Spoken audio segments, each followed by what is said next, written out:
ഞാൻ ലെഫ്റ്റിൽ വിശ്വസിക്കുന്നു എന്നുള്ളതാണ്, അല്ലെങ്കിൽ വിശ്വാസമല്ല, അതിനെ ഫോളോ ചെയ്യാൻ ആഗ്രഹിക്കുന്നു എന്നുള്ളതാണ്.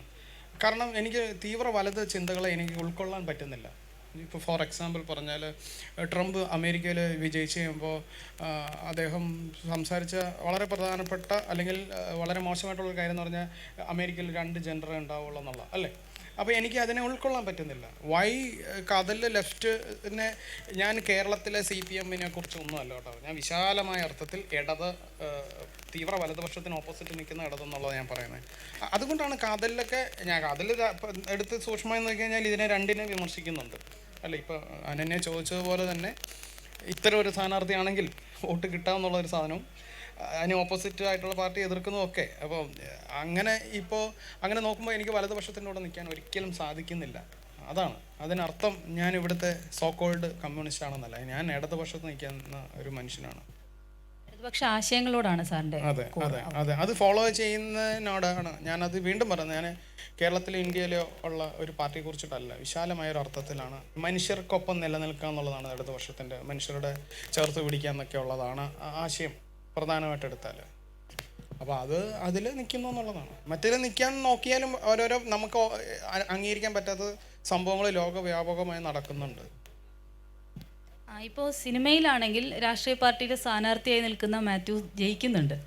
ജീവിതത്തിൽ അല്ലെങ്കിൽ നമ്മുടെ സാമൂഹ്യ അന്തരീക്ഷത്തിൽ, നമ്മുടെ രാഷ്ട്രീയ അന്തരീക്ഷത്തിൽ അങ്ങനെ ഒരു സ്ഥാനാർത്ഥി നിൽക്കുകയാണെങ്കിൽ അദ്ദേഹത്തിന് ജനപിന്തുണ ഉണ്ടാവുമോ? അതിപ്പോൾ കാതലിൻ്റെ ക്ലൈമാക്സിലല്ലേ ആ ഷോട്ട്, അല്ലേ? അപ്പം നിങ്ങൾ ഇപ്പം എൻ്റെ സിനിമകൾ കണ്ടിട്ടുണ്ടെങ്കിൽ എല്ലാ സിനിമയും ഒരു തരം സ്വപ്നങ്ങളാണ്. എൻ്റെ കാതലിൽ അങ്ങനെ ജയിക്കുക എന്ന് പറഞ്ഞൊന്നും സ്ക്രീൻ പ്ലേയിൽ പോലും ഇല്ല. സിനിമ ഷൂട്ട് ചെയ്തുകൊണ്ടിരിക്കുമ്പോൾ എനിക്കതങ്ങനെ കാതൽ എന്നുള്ളൊരു സിനിമ നമ്മൾ മാക്സിമം മനുഷ്യരെ കാണിക്കാൻ വേണ്ടി ഉണ്ടാക്കിയ സിനിമയാണ്. ഒരുപാട് പേര് കാണാൻ. എനിക്കൊരു ക്ലൈമാക്സ് മമ്മൂക്ക കോഫി ഷോപ്പിൽ നിന്ന് ഇറങ്ങി വന്ന് നിൽക്കുമ്പോൾ നമുക്കെല്ലാം ഉണ്ടാകുന്ന വിഷമം, സങ്കടം, നമ്മുടെ ഇമോഷനൊക്കെ വർക്കാവുമെങ്കിലും ഒരു പോസിറ്റീവായിട്ട് ആ സിനിമയെ നിർത്താൻ എന്താണെന്നുള്ള മാർഗം എന്നുള്ള നിരന്തര അന്വേഷണത്തിൻ്റെ ഭാഗമായിട്ടാണ് അത്തരം ഒരു ഷോട്ട്. അത് സമീപ ഭാവിയിലെങ്കിലും സംഭവിക്കട്ടെ. ഇന്ത്യയിൽ ഇതുവരെ സംഭവിച്ചിട്ടില്ല. സംഭവിക്കുമെന്ന് ചോദിച്ചാൽ അത് സംഭവിക്കുന്ന ഒരവസ്ഥയ്ക്ക് സമൂഹം എത്തട്ടെ എന്ന് ആഗ്രഹിക്കുന്നത് എൻ്റെ സ്വപ്നം മാത്രമാണ്. നിങ്ങൾ ഗ്രേറ്റ് ഇന്ത്യൻ കിച്ചൺ എടുത്ത് നോക്കിയാൽ നിമിഷ സാജൻ വീട്ടിൽ നിന്ന് ഇറങ്ങിപ്പോകുന്നു, അല്ലേ?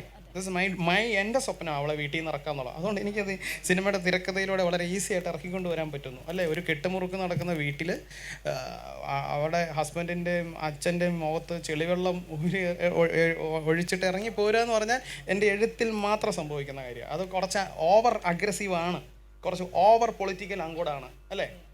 അതിനകത്തൊരു സബ്റ്റിലിറ്റി ഒന്നും ഇല്ല.